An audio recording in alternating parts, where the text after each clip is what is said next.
sobre este tema de enfermedades de transmisión sexual, con la diferencia de que para efectos de esta clase el enfoque es enfermedades de transmisión sexual en el embarazo, específicamente con el impacto y con el manejo que se debe dar en el embarazo.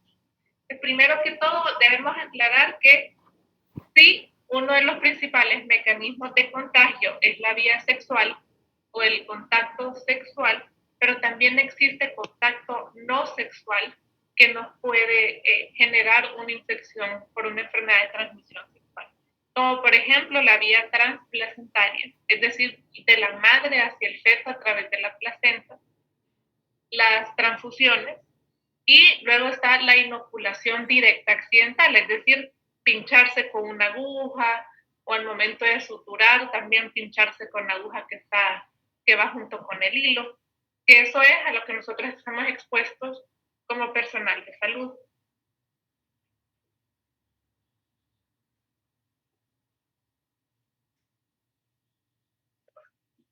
Que se quedó pegada.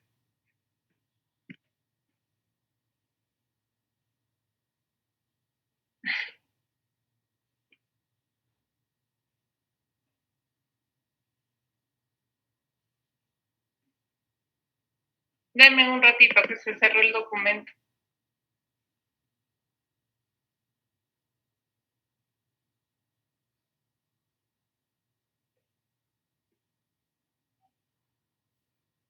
Pero déjame volver a abrir el documento del PowerPoint y ya se lo vuelvo a poner.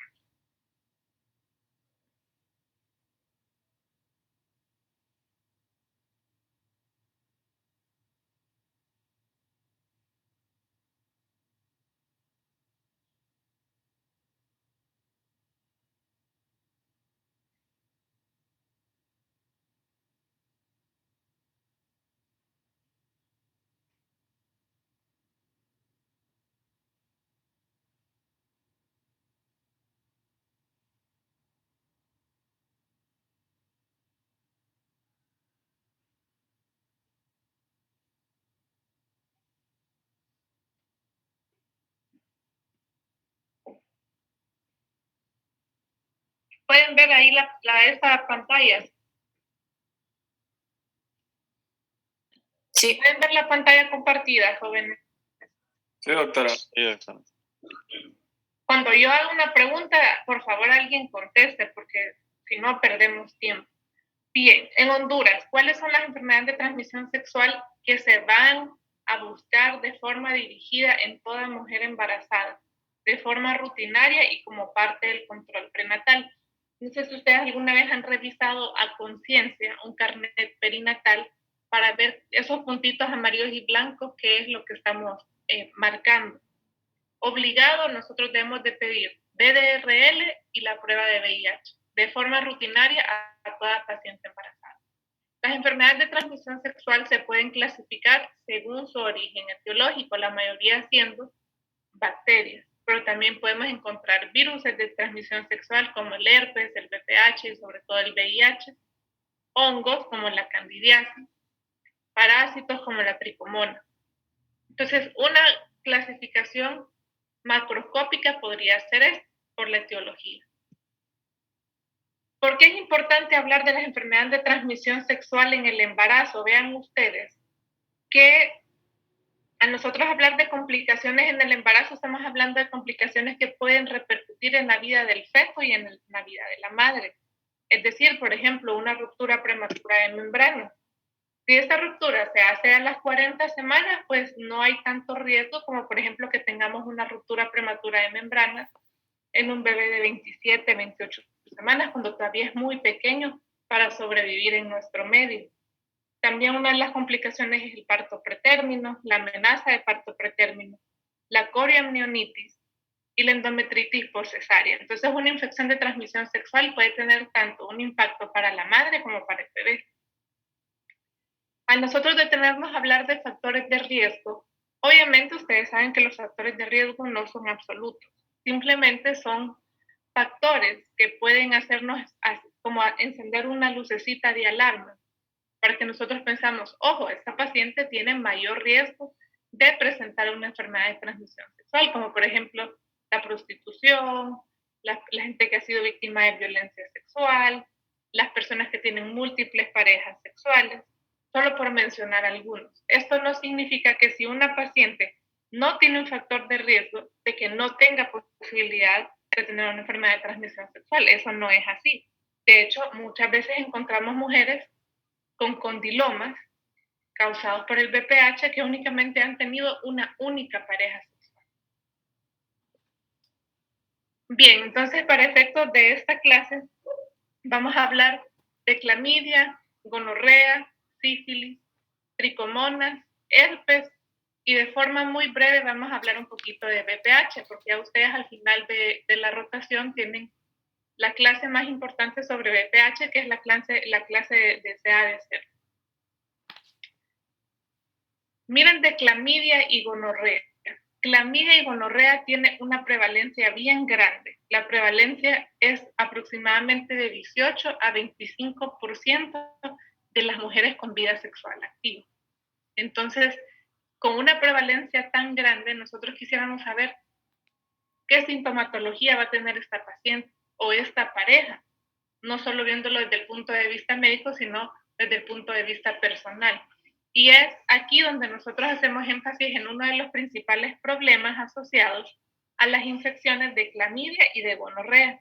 Y es que muchas de estas pacientes van a cursar de forma asintomática.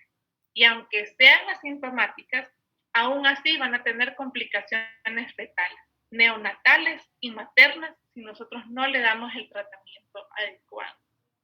Clamidia y Neisseria gonorrea son las enfermedades de transmisión sexual bacterianas más comunes. Específicamente hablando de clamidia, clamidia es una bacteria de gram negativo, únicamente se va a ver detectada en humanos y resulta ser que clamidia puede coexistir con gonorrea, es decir, una persona puede tener una infección por clamidia y por gonorrea y nosotros tomar un cultivo y aislar ambas bacterias. Normalmente se va a identificar inflamación de la mucosa vaginal y del cervix, una descarga, que es a lo que se refiere como una leucorrea purulenta, usualmente es una leucorrea mucopurulenta, uretritis, vaginitis, cervicitis.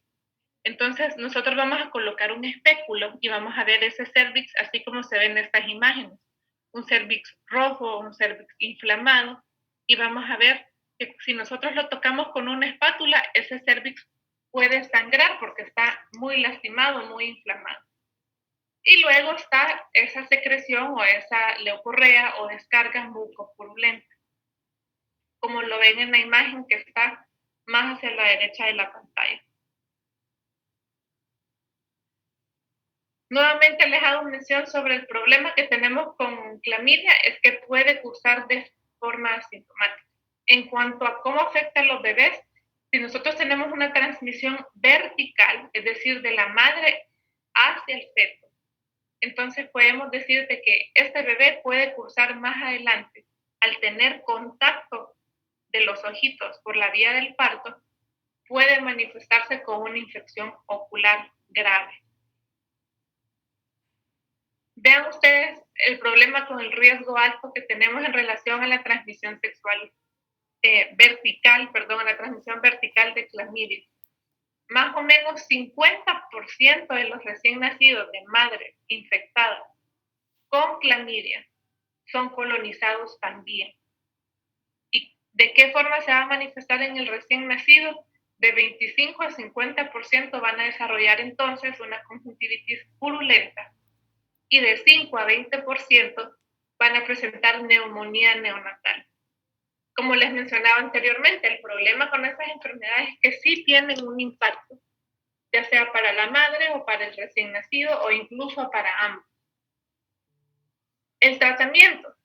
Aquí el detalle es que la mujer esté embarazada, porque si la paciente no estuviera embarazada, pues entonces aquí no nos complicaríamos y le diéramos doxiciclina. Para la mujer no embarazada se trata con doxiciclina, pero sí está embarazada. Entonces las opciones que yo tengo son diferentes, pero son muy amigables y bien accesibles. Por ejemplo, la citromicina, si ustedes la van a tratar, deciden tratarla con la citromicina, es únicamente 1 gramo vía oral, dosis única, para que la paciente tenga un muy buen apego al tratamiento. Si no hay acceso a la citromicina, pero tenemos amoxicilina o eritromicina, entonces de igual forma se le puede dar cualquiera de estas dos, solo que aquí sí el tratamiento va a ser por 7 días. ¿Qué es lo que se aconseja? Se aconseja repetir un cultivo 3 semanas después de finalizado el tratamiento, simplemente para que estemos seguros de que se ha erradicado totalmente la infección. Muchas veces clamidia y gonorrea andan de la mano, entonces por eso en estas diapositivas yo siempre las presento juntas. Gonorrea es Neisseria gonorrea, que es un diplococo gram negativo, anaerobio, parásito intra y extracelular, y al igual que la clamidia puede cursar de forma asintomática. Sus epitelios de preferencia van a ser el epitelio de la uretra, el endocervix, recto, faringe. Vean ustedes que hasta 80% de las mujeres van a ser asintomáticas. O sea que para los hombres ustedes pueden estar con una mujer asintomática y puede ser que tenga la inoculación con Neisseria gonorrea. Y 20% de las que tienen síntomas van a cursar con cervicitis, que cervicitis es inflamación de la mucosa del cervix. Signos y síntomas, pues secreción vaginal, disuria, aumento de las ganas de ir al baño, enrojecimiento de los genitales. Al igual que la clamidia, la Neisseria gonorrea va a presentar una descarga o una leucorrea mucopurulenta que es inespecífica, o sea, no hay datos característicos propios de clamidia o propios de Neisseria gonorrea, sino que es una secreción blanca, mucopurulenta, así, uno no tiene una descripción clara. El diagnóstico va a ser, obviamente, el cultivo. Siempre que ustedes vean una secreción de la cual ustedes no tengan seguro su etiología, tómenle cultivo. Esas son las diferentes formas que se puede manifestar una infección con gonorrea. Puede ser con una secreción purulenta por cervix, puede ser por un absceso de Bartolino, puede ser por una conjuntivitis neonatal, miren los ojitos ahí de bebé, con una secreción que parece leche condensada, espesa. Puede ser con una uretritis en los hombres. Entonces, vean ustedes ahí cómo se va a manifestar el gonococo en el hombre, con una secreción que parece como leche condensada. De igual forma, el tratamiento aquí es diferente en la mujer no embarazada que para la mujer embarazada. Vean ustedes que si la mujer no está embarazada, podemos resolver este cuadro con ciprofloxacina. Pero si la mujer sí está embarazada, que es lo que nos interesa ahorita, entonces para el tratamiento de Neisseria gonorrea le podemos dar ceftriaxona, ya sea una dosis de 250 miligramos intramuscular, o le podemos dar cefixime vía oral, dosis única. Aquí les menciono brevemente sobre la enfermedad pélvica inflamatoria. ¿Por qué?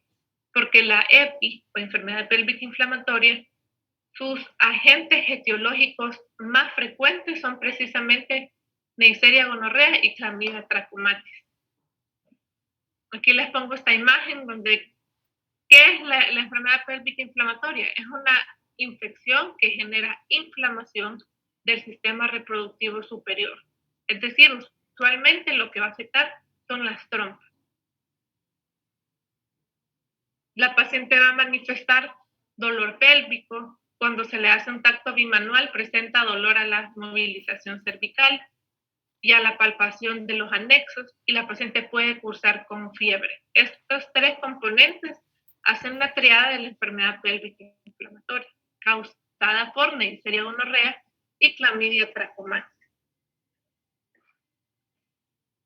Bien, veamos entonces sobre sífilis. Sífilis está en todos lados, lo vemos en hombres, lo podemos ver en bebés, lo podemos ver en mujeres embarazadas. Puede ser una enfermedad aguda, puede ser un padecimiento crónico. La sífilis es muy multifacética. Vean ustedes que para hablar de sífilis, empecemos recordando que el agente etiológico es Treponema pallidum, que es una espiroqueta. La sífilis puede ser primaria, secundaria, latente o terciaria. Y luego está la sífilis congénita, que es la que la madre embarazada con sífilis le transmite a su bebé, ya sea en el embarazo o durante el trabajo de parto. La sífilis primaria se va a manifestar con una úlcera. Es una úlcera única con bordes indurados que eventualmente en 3 a 6 semanas va a desaparecer y lo que va a desarrollar la persona es una sífilis secundaria. ¿Cuál es el problema aquí? El problema no es que cursa asintomática, el problema es que la manifestación clínica de esta lesión pequeña puede pasar inadvertida y la paciente no darse cuenta que tuvo ese chancro descrito y luego más adelante lo que va a tener es directamente las manifestaciones de una sífilis secundaria. Vean ustedes las características de esta lesión, que es una lesión con bordes elevados, realmente no tiene mucha secreción, no duele, no molesta, mide más o menos de 1 a 2 centímetros de diámetro. Y como les mencionaba anteriormente, esta lesión va a desaparecer por sí sola, se dé cuenta o no el paciente que la tiene. Y ahora entonces la paciente no supo que tenía sífilis primaria, desaparece el chancro y luego a las semanas aparece de vuelta en la consulta externa del centro de salud, pero esta vez ahora lo que tiene es estas lesiones en las palmas y en las plantas.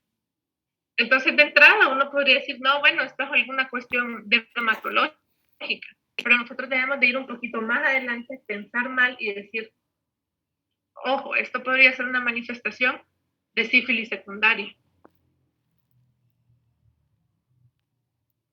Una vez que pasa la sífilis secundaria, pasamos a la sífilis en fase latente.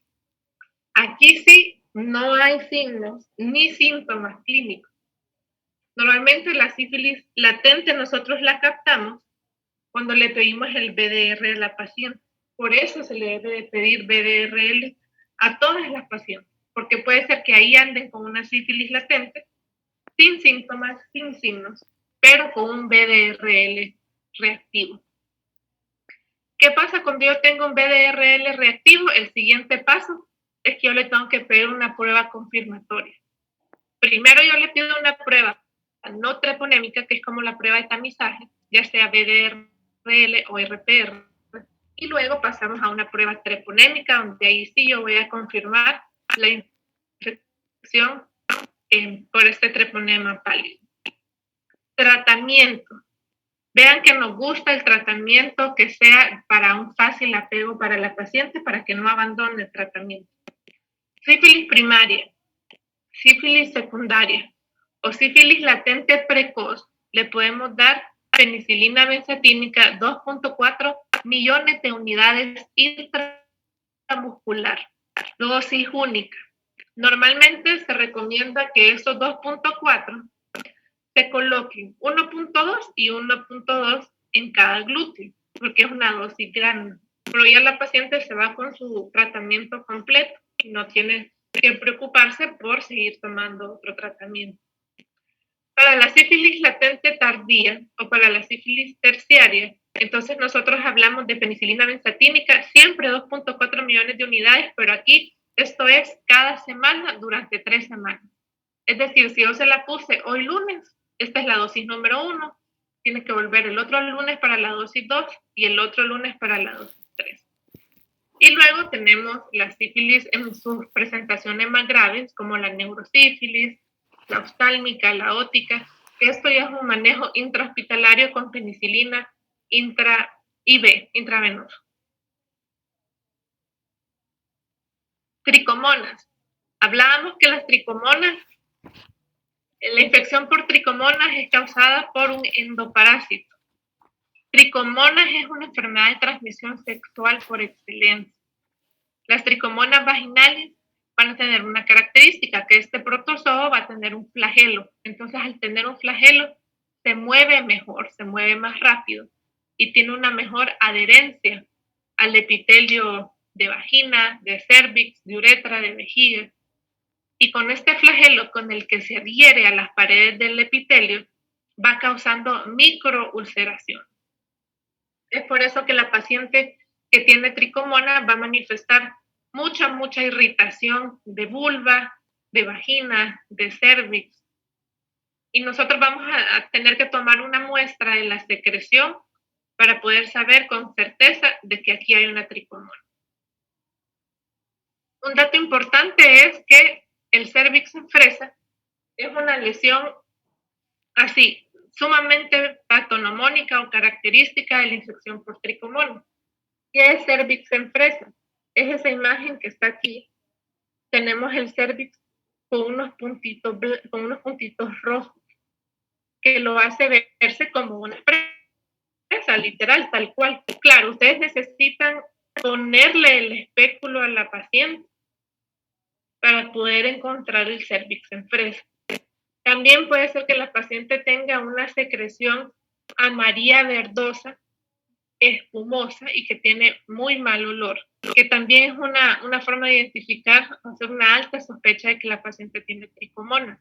A diferencia de clamidia y de neisseria, que les decía que tiene una secreción no específica o inespecífica, aquí tricomonas sí tiene una secreción característica, amarilla verdosa, espumosa y maloliente, que es muy parecido a cuando nosotros hablamos de una infección por cándida, que de igual forma, cándida tiene una secreción bien característica. La diferencia es que con cándida la secreción es blanca, espesa, y los pacientes lo dicen como requesón. Y ahí no hay forma de perderse, es muy fácil hacer el diagnóstico de estas patologías.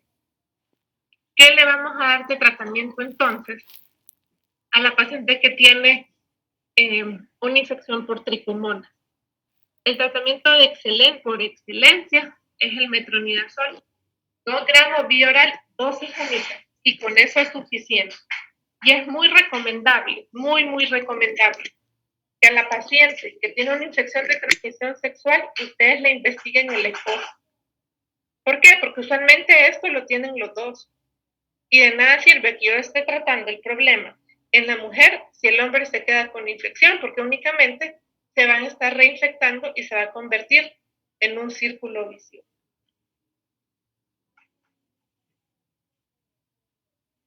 En relación a herpes, pues de herpes tenemos un dato bien importante que lo hace resaltar entre el resto de las enfermedades de transmisión sexual, y es su latencia y su neurovirulencia. Al decir latencia, hablamos de que el virus del herpes simple se queda guardadito en los ganglios nerviosos y aprovecha para salir a molestar cuando la gente tiene un proceso de inmunosupresión, estrés, cansancio, etc. Y luego tenemos esto de la neurovirulencia, que lo que quiere decir es que tiene la capacidad de invadir y replicarse en el sistema nervioso central. Herpes simple tenemos 2 serotipos, el virus herpes simple 1 y el virus herpes simple 2. Y aquí lo que vamos a encontrar son estas vesículas agrupadas como en ramillete, así lo describe el libro. Y la transmisión puede ser tanto por contacto personal, ya sea por inoculación en mucosa o a través de las mismas lesiones de la piel. Entonces nosotros podemos contaminarnos con un virus de herpes tipo 1, que es el que usualmente afecta la boca, no necesariamente por un contacto sexual, sino que por compartir un brillo de labios, por compartir un teléfono, un vaso. Todas esas son formas no sexuales que pueden hacer que el virus sea fácilmente transmisible por un contacto no sexual. Anteriormente se limitaba o nos limitábamos a decir que el virus simple tipo 1 era el que era de tipo oral por excelencia y que el tipo 2 era exclusivamente genital. Pero vean ustedes que ahora no. ahora ambos afectan indistintamente. Nosotros podemos tener un virus tipo 1 en genitales y igual virus tipo 2 alrededor de la boca. Vean ustedes que lo que se forman son esos grupitos de vesículas y como están varias juntas, entonces la base va a estar eritematosa, las vesículas tienen líquido y eventualmente esas vesículas se rompen y va a quedar únicamente ese tejido expuesto muy eritematoso. La paciente les va a referir disturia, les va a referir dispareunia y en general esto más que doler, esto arde mucho. El dolor es un dolor ardoroso y genera mucho prurito. Eventualmente las lesiones van a desaparecer en un promedio de 10 días. Es decir, la paciente se va a sentir mal por lo menos alrededor de 1 a 2 semanas. Para hacer el diagnóstico, mejor dicho, para confirmar el diagnóstico, porque el diagnóstico se puede hacer por clínica. Pero para confirmarlo nosotros podemos hacer el famoso test de Sank. ¿Qué es el test de Sank? El test de Sank es un examen donde yo agarro de estas lesiones de piel, de estas ulceritas en piel, así, de esta forma. Con una aguja yo voy a tomar de este líquido que está en piel, lo voy a extender en un portaobjetos y luego lo voy a ir a ver al microscopio. Y la manifestación celular es muy característica. Ustedes mandan la lámina, mandan la hojita, la orden médica y ponen realizar test de sangre. Y así el microbiólogo sabe exactamente qué es lo que tiene que ir a buscar. Usualmente son células con núcleos muy grandes. Y así es la forma en que yo puedo confirmar mi diagnóstico, simplemente para saber de que el tratamiento que estoy dando es acorde a la infección que tiene la paciente. Cuando es el primer episodio, nosotros vamos a hacer el manejo con ya sea aciclovir o famciclovir. Dato importante, el aciclovir se encuentra accesible, muy accesible en nuestros centros de atención, ya sea en los hospitales públicos, en la mayoría de los centros de salud grandes, hay aciclovir y esto lo vamos a dar 400 miligramos cada 8 horas por 7 a 10 días. Esto en el primer episodio. Ya cuando es recurrencia, el tratamiento es más corto y lo damos de igual forma, pero únicamente por 5 días. Ya por último vamos a hablar de la enfermedad causada por la enfermedad de transmisión por el virus del papiloma humano. El virus del papiloma humano, como les decía al inicio de la clase, ustedes van a tener más contacto, más y mejor contacto con este tema en unas clases que les dan sobre patología cervical y sobre cáncer de cervix ya cerca al final de la rotación. Actualmente el virus del papiloma humano ha tomado un auge y una importancia bien grande, porque todo el mundo tiene VPH. Las mujeres se hacen citologías y salen un montón, muchas de las citologías van a ser patológicas de cierta forma o sospechosas. El VPH es muy común. Entonces yo me limito en esta clase a hablar de forma así muy breve sobre generalidades del virus de VPH de bajo riesgo y de alto riesgo. Recuerden ustedes que el VPH 16 y 18 van a ser los más peligrosos. Y estos son los que usualmente van a causar una formación de células anormales, es decir, células precursores a lesiones neoplásicas malignas. No sé si ustedes están familiarizados con el tema de lesión de bajo grado, lesión de alto grado. Cuando yo hablo de lesión de bajo grado, usualmente son lesiones en el cuello con poca posibilidad de tener una evolución hacia cáncer, pero las lesiones de alto grado sí son las que usualmente pueden progresar a un cáncer de cervix. Luego tenemos de los tipos de bajo grado, tenemos que el 6 y el 11 son los más comunes. Y estos son los que usualmente causan verrugas genitales. ¿Por qué nos interesa hablar de las verrugas genitales? Porque una paciente con condilomatosis no puede tener un parto vía vaginal. ¿Por qué? porque al momento del nacimiento, como ese es el canal del parto, entonces el niño pasa por vagina, se expulsa y al momento del nacimiento tiene contacto con su vía respiratoria, con estos condilomas de mamá. Y esto puede generar en el recién nacido una entidad que se llama papilomatosis laríngea. Entonces, los condilomas son una contraindicación para parto vía vaginal. Los condilomas ustedes los pueden encontrar por afuera en la vulva, los pueden encontrar en los labios mayores, labios menores, en el introito, en el periné, alrededor del ano. Y si ustedes no son acuiciosos y no le ponen un espéculo a la paciente, no van a detectar los condilomas que la paciente tiene en la vagina y en el cervix. Entonces, revisar a una paciente de control prenatal no solo es ir a medirle la panza, ni solo ir a escucharle la frecuencia cardíaca fetal.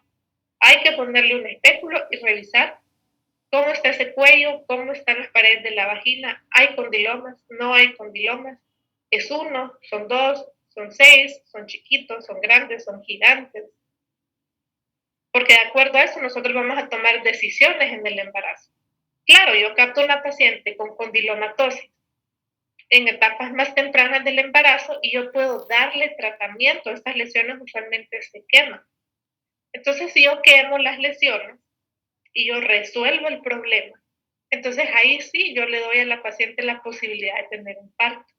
Mientras que si yo no revisé a la paciente y nos damos cuenta que tiene condilomas hasta el momento que le están ingresando el labor y parto para su trabajo de parto, entonces ahí sí ya estamos actuando de forma tardía y ahí ya no la vamos a poder tratar. Ahí ya ni modo de que hacerle cesárea a la señora. Lo que les mencionaba, esto pueden aparecer en vagina, en ano, en los hombres, se puede aparecer en periné, en el cuerpo del pene, etc. Normalmente nosotros las vamos a manejar, si son pequeños, entonces nosotros los podemos manejar con ácido tricloroacético, que es el tratamiento médico. Si son lesiones muy grandes, con condilomas gigantes acuminados, entonces usualmente eso se va a hacer una resección quirúrgica. Muchas veces cuando la lesión es muy grande, entonces nosotros debemos de primero dar tratamiento médico para que se vaya quemando y cayendo la gran parte y luego nosotros solo hacer tratamiento quirúrgico de lo que ha quedado. Esto es lo que nosotros conocemos como un tratamiento mixto. Esta es una tablita de la Organización Mundial de la Salud y es una tabla resumen donde prácticamente la Organización Mundial de la Salud habla de todas estas enfermedades de transmisión sexual y los tratamientos, que son prácticamente lo mismo que yo les he compartido en esta clase. Si quieren le pueden tomar foto a la pantalla o captura de pantalla, porque esto sí es muy importante que ustedes lo manejen.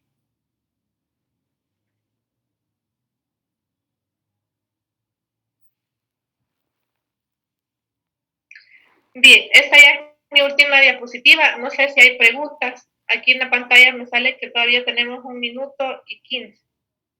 O algún comentario o alguna reflexión, algo que quieran mencionar, algo de lo que se acordaron.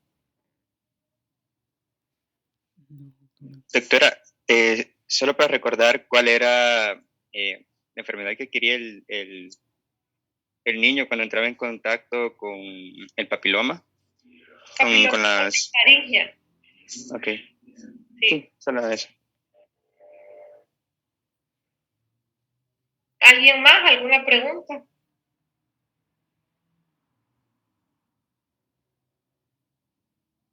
Yo creo que no, doctora, todo bien.